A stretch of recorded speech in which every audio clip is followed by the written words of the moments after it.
episode number 6, CREvolve. And I'm excited to introduce our guest. Actually, I'll let him introduce himself. I'm Bucky Beeman, commercial real estate agent, Rochester, Minnesota. Love social media, love tech, love trying to get deals done here in Minnesota. And go ahead, Pat, introduce yourself. Yeah, thanks very much for having me on the show. I appreciate it. I'm Pat Hagen. I'm a co-founder and CCO, Chief Content Officer at Crelow, CRELOW.com. And then my co-host, go for it, Rivers. Hey, I'm Rivers Evans. I'm a commercial real estate broker in Charleston, South Carolina, and I love tech. That's all I gotta say. And where is our other co-host tonight, Rivers? Host is at ICSC in New York, and just like he said, she is wheeling and dealing.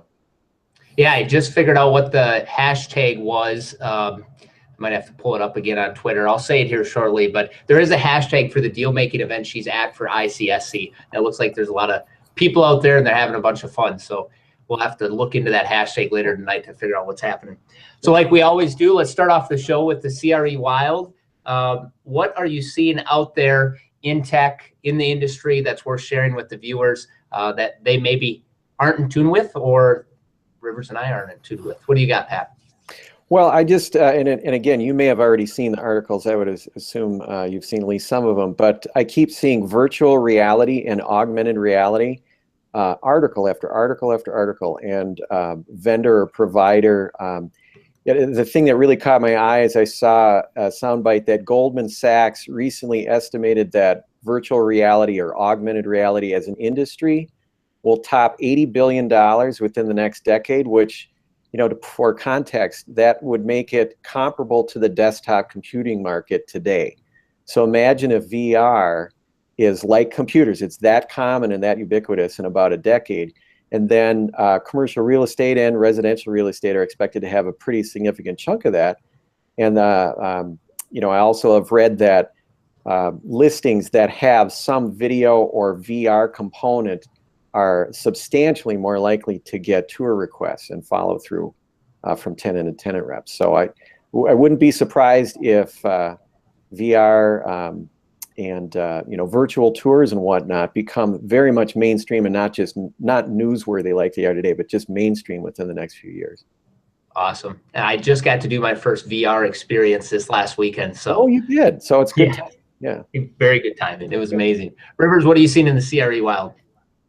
So today, Amazon announced Amazon Go, which essentially is going to be a grocery store that you walk into with your sensor, and you grab your goods, your products, and you just walk right out. You never have to check out. You never have to pay for anything. You get a bill. It's basically taking the one-click checkout a step further. You never even see what you're spending. And I think you deserve a second one because Julie's not here. Well, just to finish up on that first one, I'm interested to see what kind of impact Amazon Go will have on retail in the future, because their technology, I'm sure they'll be able to license that out, or there'll be some other competitive technology. How does that affect, you know, checkout people? How does, you know, what is that going to have as an effect on jobs in retail? And then for the second piece, Real Massive came down here. Mark Daniel, Mike Westgate, they came down. We hung out. We had a good time at Rutledge Cab Company. You know, had a few drinks, some laughs, and we just the state of CRE, and we talked about the CR ecosystem. And it looks like they're off to a good start on launching in Charleston, and just really looking forward to seeing what those guys are going to do. Awesome. Yeah, very interesting. One that I'm surprised, and I wasn't going to say this one, but I want to start with it. I feel like you'll know more about the details, either one of you, but the VTS and Hightower merger. Yeah, $300 million bucks. That's a big deal, right? And so why is that a big deal in the CRE tech scene? Maybe either of you can elaborate on that. Well, again, I wouldn't call myself an expert on their product offerings and models. I mean, VTS started out as View the Space, and they've kind of pivoted into very interesting directions, more robust product offerings, and sort of video tour as technology. But it seemed to me that the two of them were, or still are, occupy very much the same space. It seemed like anytime you saw a press release that, you know, CBRE signs a big deal with Hightower, the very next day or a week later, you'd see that they sign up with VTS and vice versa. So, I mean, it seemed to me that there wasn't one or the other that was leading. They were both very much embraced by the industry. So it's kind of interesting that they are joining forces. Very interesting. Any insight on that, Rivers? Anything you're... I mean, it's a big deal. They were both high profile. They had high profile backers and customers like Blackstone and the like. So to see these two come together, it is a big deal. They do say in their press releases that, you know, and their resources are going to be more efficient at progressing the leasing platform that they have here. But on the other hand, if they're the two, you know, biggest competitors in that space, who else is going to be competing with them? Is there going to be somebody else that has an opportunity to come up or years up? It's going to be interesting to see what plays out. Yeah, I mean, that's a good point. I mean, you would hope that the innovation wouldn't stagnate because they're now together and they don't have an incentive to compete and innovate. I hadn't thought about that. Yeah, we'll see. Interesting. And while I'm on it, I just figured out the hashtag of the event that Julie's at. It's NYNDM. So New York, I don't know what the N stands for, but deal making. And just a little tidbit, if you can't ever attend an awesome event like this, and I don't get the opportunity to go to as many as I'd like, Twitter is a great place to go if you start tuning into the hashtags, if you find the hashtag for the event and seeing what conversations are being had or what companies are there. So, all right, well, let's start it off. Pat, explain to us your story. And one thing that I'm extremely excited about is I have a fellow Minnesotan on the line. I don't think that will happen often in the CRE tech arena. So I'm excited for that. What's your story? Well, me personally, so I'm born and raised in Minnesota. You know, I actually came out of college with an accounting degree. I took the CPA exam and worked in public accounting for a couple of years and knew right away, oh my gosh, this isn't going to be my thing. So I went back and I got a marketing MBA, and I did credit card marketing for a large bank for a while, and then I jumped over to the agency side of the industry and worked for a marketing agency called Periscope. I worked there for a number of years, and that's where I got to know Jim Simpson, who is really the impetus and brainchild behind Crelow. I worked for Jim at Periscope. He went to work at helping set up BestBuy.com in the early days when Best Buy was just starting getting into online commerce. And I went to help Jim with that endeavor, and I ended up staying 14 years or so at Best Buy. And then it was probably about 3 years ago or so when Jim reached out, and we'd stayed in touch, but he had this nagging idea in his mind that was real estate related, and we started innovating around that and ideating, and out of that came Crelow. And what is Crelow? Where was it at, and where has it come from? Where is it at today? Well, I mean, what I'd say is Crelow is an online digital marketplace for office space. So you mentioned Real Massive a few minutes ago.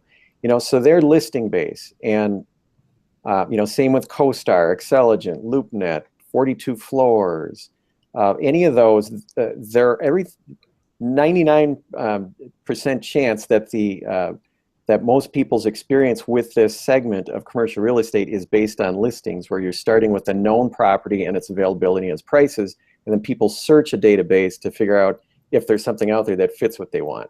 Crelow works on the exact opposite principle. It's demand driven. So it all starts with a tenant or tenant rep going into our website or on mobile and filling out what we call a bid request. It's really an RFP. And they say, look, in this general part of the city, I am looking for office space that is roughly in this size or this style of building with these amenities near these neighborhood amenities. I roughly can afford to pay or want to pay such and such dollars per square foot or per year or per month, whatever works for them. And I want to occupy by a certain date. And that bid request then is shared with the industry through our deal board and other mechanisms. and the industry responds with a custom one-to-one bid. So it's people, it's interesting. We'll explain this to people and they'll say, oh, that's really interesting. So where do you get your listings? And the and the answer is there are no listings. There are no listings in Crelow. The bid requests or RFPs are unique requirements of a unique tenant, and the industry responds with a custom bid. So there never is a listing involved. Excellent. And how has that taken on? So I imagine in the beginning, this new model is something that you had to explain, and you probably started in Minneapolis. And how has that grown as far as a working model? Oh, it's excellent. I mean, we've enhanced it along the way. We've made the tool better, I guess you'd say incremental improvements to the interface and how the product itself works or functions as a piece of software.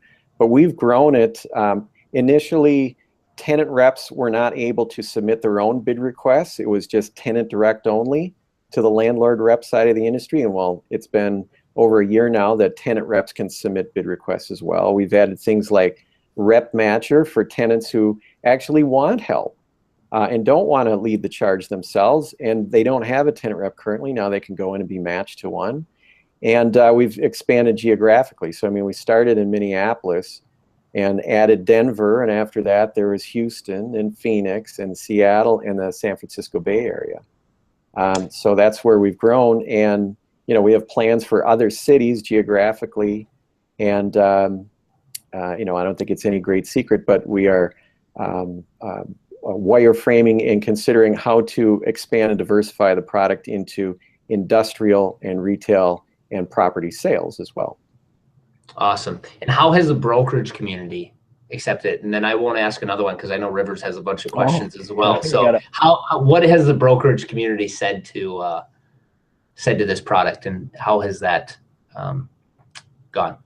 Well, I'd say by and large they love it, in the sense that landlord reps have never had a ready, free source of qualified leads or prospects coming their way. I mean, that's I saw an article once that referred to prospect lead generation as the holy grail of commercial real estate. So they're excited about that.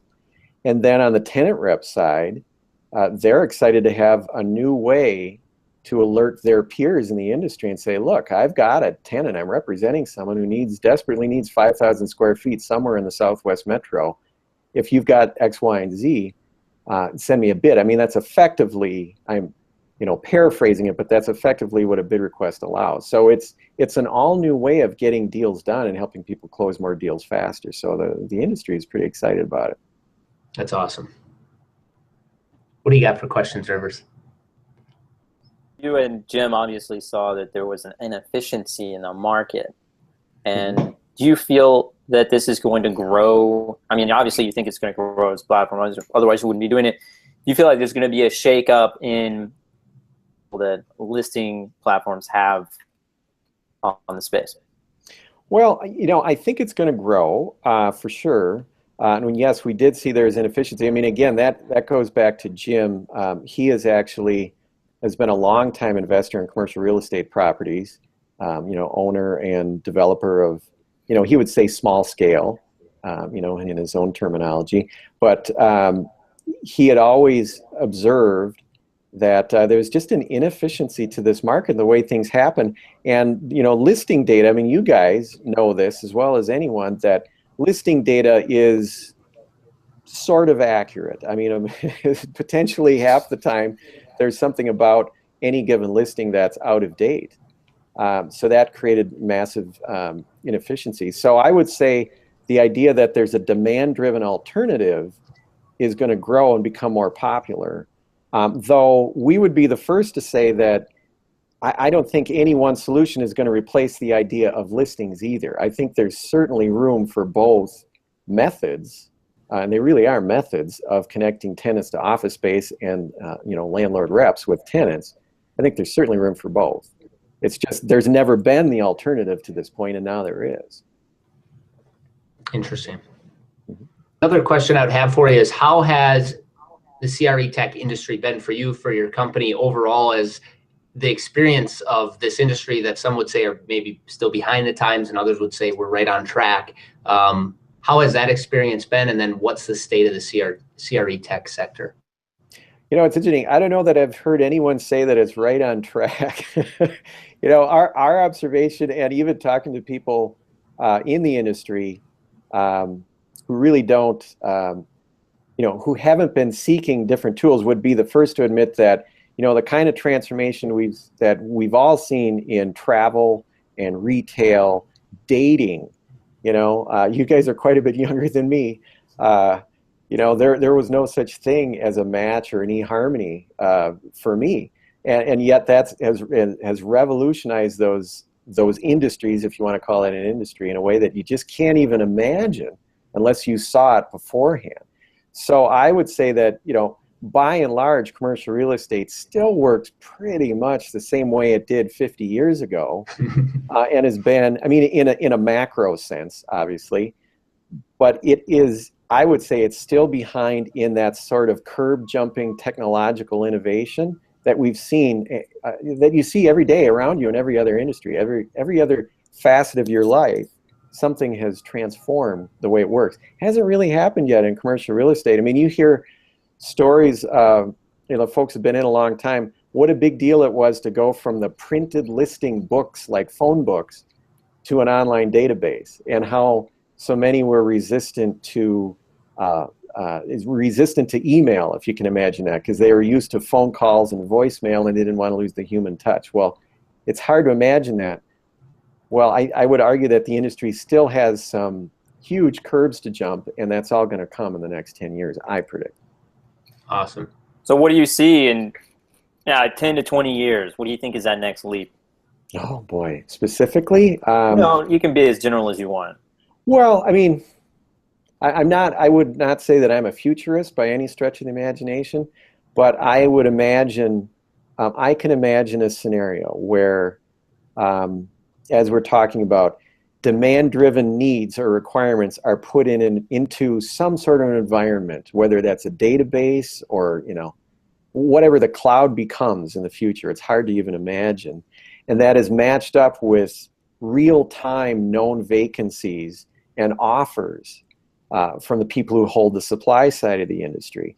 Possibly even as you're driving by, you know, your whatever mobile device you have or you're wearing, or is built into your car, or whatever it may be, is proactively offering you or suggesting to you vacancies or spaces or offers as you're just literally driving through or walking through a neighborhood or an environment. I mean, you see a lot of these smart building technologies come about.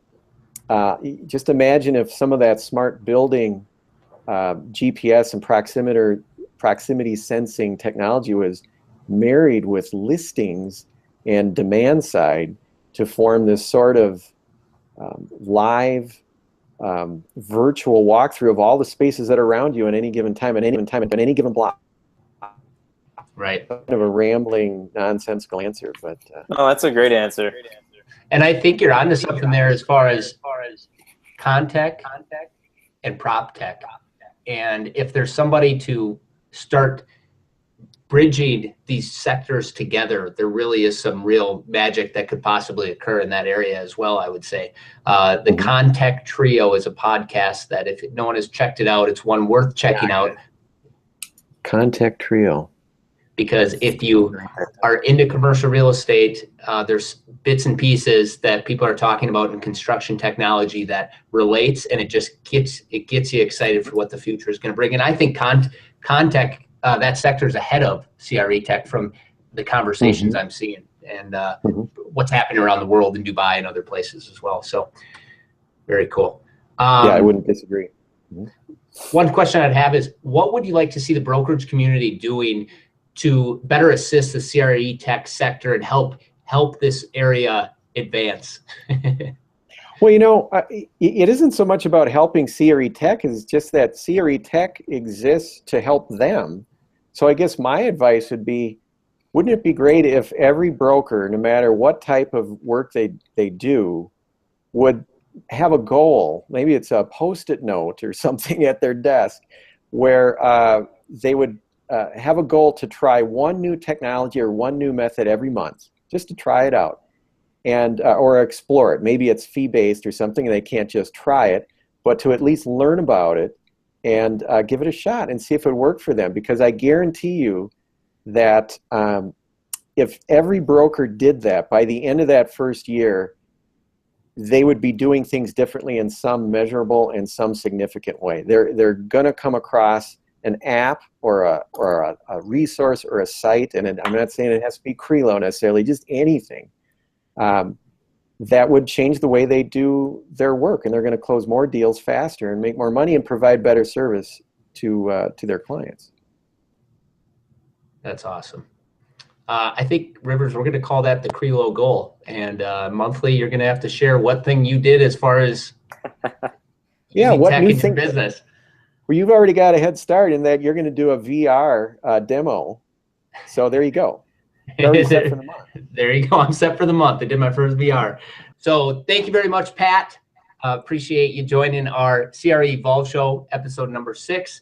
We look forward to future conversations with other CRE tech enthusiasts. Hopefully we can get some people from Minnesota. If you or any of the viewers have any suggestions of people we should be interacting with and meeting and introducing to the viewers on our show, we'd love to meet them and continue these conversations. Great. Thanks very much for having me. Thanks, Awesome. Rivers. Thanks, Pat. Bye. Good night.